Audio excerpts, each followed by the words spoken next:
gente, voltamos e parágrafo 4º. Parágrafo 4º para encerrar essa relação de parágrafos do nosso artigo 5º. Aqui a gente tem uma informação muito rápida, mas que acaba nos permitindo conversar já sobre os direitos e deveres individuais e coletivos retratados ou apresentados, melhor dizer, apresentados nos incisos do nosso artigo 5º. Aqui a gente tem que o Brasil se submete à jurisdição de Tribunal Penal Internacional, a cuja criação tenha manifestado adesão. Qual é a informação que a gente tira daqui? Bom, primeiro é lembrar que esse Tribunal Penal Internacional, um tribunal internacional que busca punir determinados indivíduos, ou até mesmo estados, mas indivíduos, né, que cometem crimes específicos.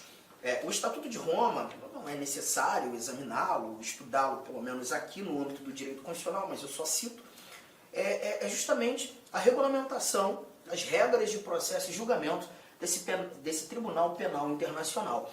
Esse Tribunal Penal Internacional, ele também é conhecido, né, de maneira informal, e isso você escuta na televisão, como Tribunal de Haia, ou Tribunal Internacional dos Direitos Humanos.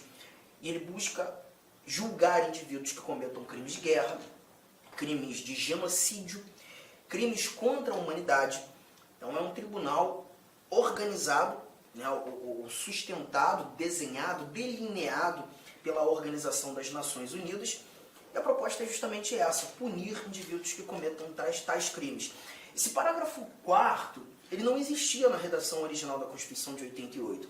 Ele surge aqui por meio de emenda constitucional. A mesma emenda constitucional 45 de 2004 que fez nascer esse parágrafo 3º que nós conversamos agora há pouco, né?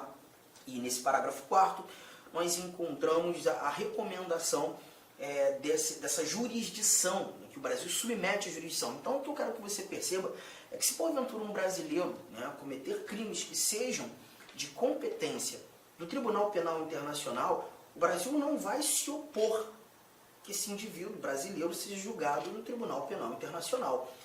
E Arthur, o que está me incomodando aqui você falou que esse tribunal é um tribunal chamado também de Tribunal de Haia. Haia é uma cidade na Holanda. Então a sede desse tribunal não está no Brasil, por óbvio, está num país europeu. E se o Brasil se submete a essa jurisdição, caso o Brasil, caso um brasileiro cometa um crime que seja de jurisdição do TPI, esse brasileiro vai ser extraditado para a Holanda para ser julgado lá? Porque essa é a minha dúvida que paira aqui, né? Vai ser extraditado? Não, ele não vai ser extraditado, não há que se falar em extradição. Mas como é que esse julgamento vai acontecer? Aqui você tem o chamado Instituto da Entrega. Esse brasileiro será entregue a julgamento. Tá? Arthur, não estou entendendo, não sei o que é extradição, não sei o que é entrega. Você está me deixando meio confuso. Então vamos falar de extradição nesse momento. Volta aí, pega a sua Constituição, pega aí os seus slides e nós chegaremos a esse nosso inciso 51. O inciso 51 está aqui na tela. A gente vai conversar sobre extradição. Tá? Primeira coisa, quando a gente fala de extradição, a gente está falando de uma comunicação que será alinhavada entre dois estados soberanos e a pretensão dessa comunicação é justamente decidir pelo destino de um determinado indivíduo, pretenso autor de um crime ou um indivíduo já julgado, condenado. Né? E aí os países eles articulam essa comunicação no intuito de saber qual deles irá julgar esse indivíduo ou fará com que aquela pena seja cumprida. A extradição nada mais é do que uma comunicação entre países, buscando decidir sobre o destino de um determinado indivíduo criminoso ou presumidamente criminoso. Tá? E aí a leitura traz isso pra gente. Está aqui atrás, acompanha. Nenhum brasileiro será extraditado, salvo o naturalizado. Em caso de crime comum praticado antes da naturalização ou de comprovado envolvimento em tráfico ilícito de entorpecentes e drogas afins na forma da lei. Essa extradição que a gente está tirando aqui, do inciso 51, é a extradição que nós chamamos de extradição passiva. Nesse momento, o Brasil não está fazendo pedido de extradição. O Brasil não está buscando trazer um indivíduo para cá. Na realidade, o Brasil está recebendo um pedido. Chegamos à conclusão, então, que esse indivíduo está no Brasil. E é um outro país que pede para que ele seja julgado lá ou cumpra a pena lá. O Brasil recebe o pedido de um outro país e agora vai ter que decidir se extradita ou não extradita. Essa é a figura da extradição passiva. Temos a extradição ativa? Sim, nós temos a extradição ativa. A extradição ativa é o Brasil fazendo pedido, né? A gente já viu aí alguns cenários há um tempo atrás. Você acompanhou na mídia 2 brasileiros natos, inclusive, que foram pegos na Indonésia, né? Justamente por conta do tráfico ilícito de entorpecentes. Os nomes, Marco Archer e Rodrigo Goulart. Os 2 foram executados. Na Indonésia, o tráfico ilícito de entorpecentes enseja a pena de morte.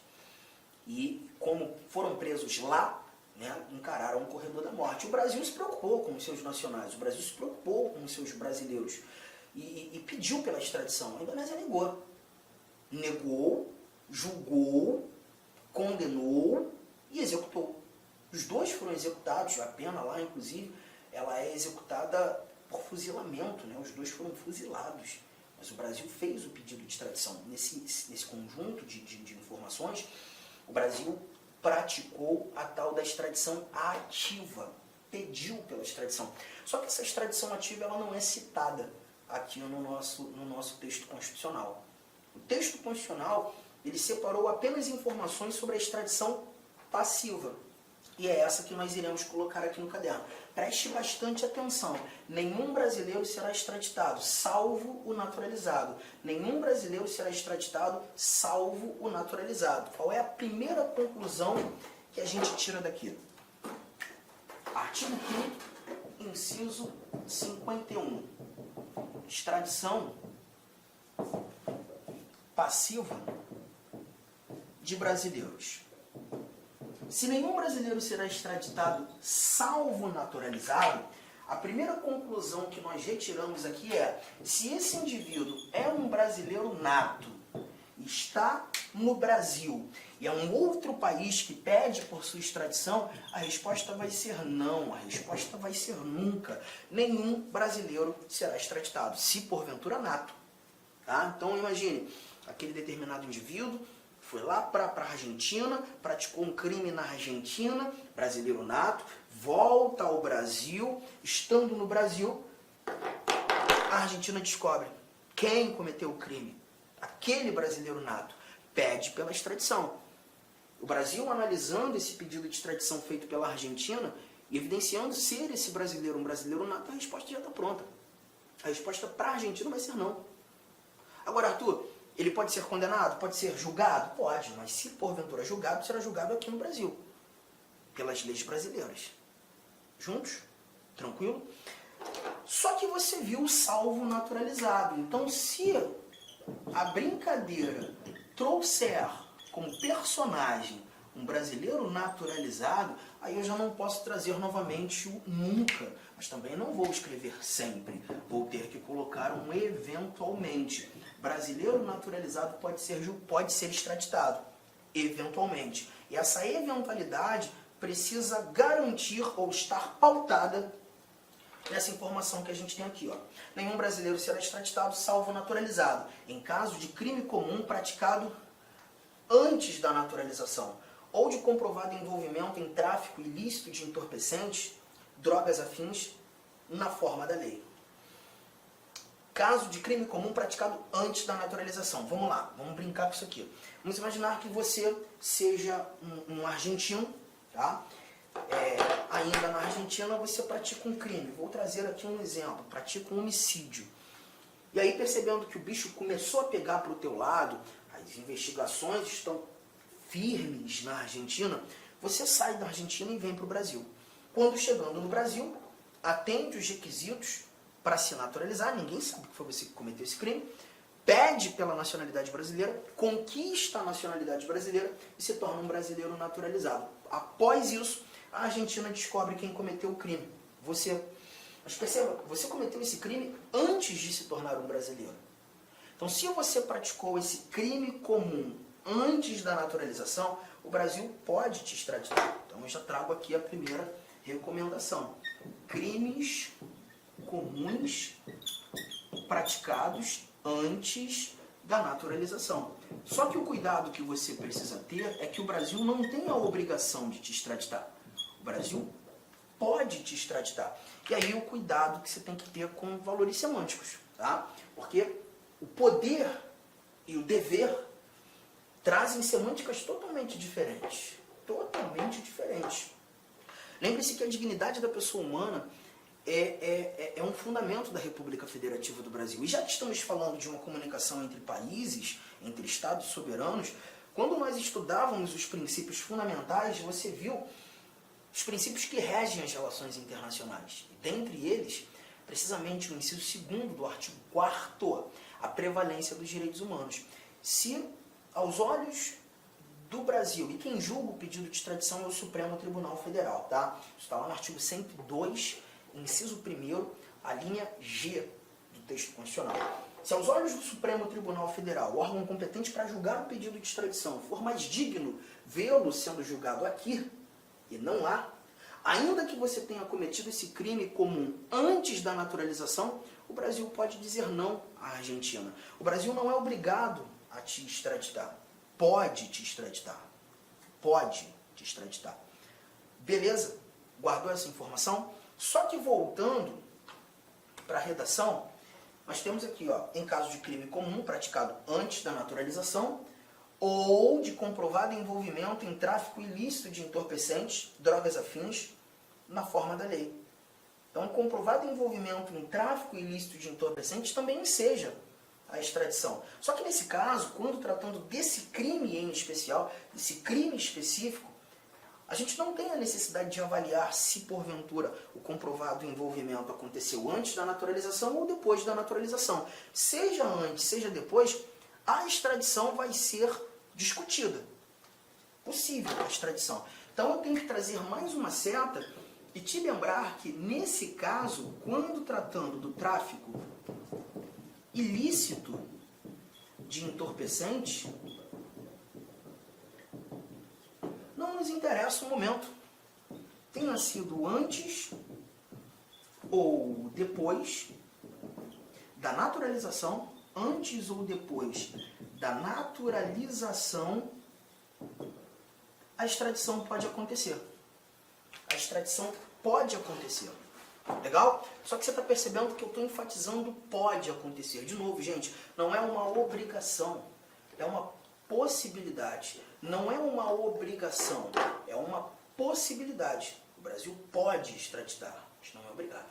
Legal? De novo, a dignidade da pessoa humana é um elemento preponderante para que haja ali, né, a concessão da extradição.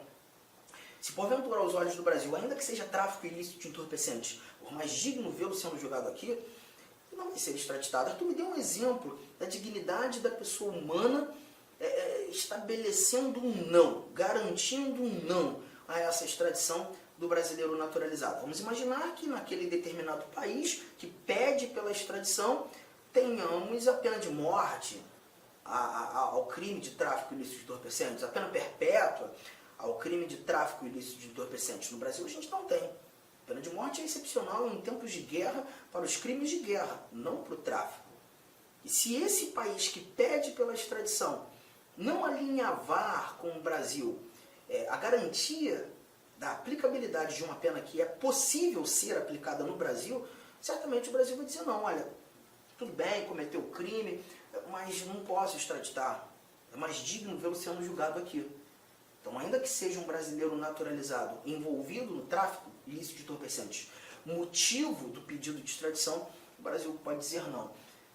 Tá, entendi. Agora, por que quando um brasileiro comete um crime que seja... Olá, meus amigos! Inicialmente eu peço desculpa, pois interrompi os seus estudos, mas essa videoaula do YouTube é uma videoaula demonstrativa para você conhecer os nossos professores e a qualidade dos nossos serviços prestados. Eu sou o professor Lac especialista em concurso público, concurseiro profissional, que somente em 2022, perdão, eu já fui aprovado em 9 concursos públicos. É isso mesmo, estou aqui para te ajudar. Olha, se você fizer um investimento mínimo, 10 parcelinhas de R$ 30, exatamente isso, só isso, você vai ter acesso ao nosso curso completaço focado para o concurso da nossa gloriosa Polícia Militar do Estado de São Paulo. E eu tenho certeza absoluta que este curso você vai conseguir adquirir o conhecimento necessário para fazer uma excelente prova. Então espero vocês aqui na Lá Concursos. Fique com Deus, um forte abraço. Tchau, tchau.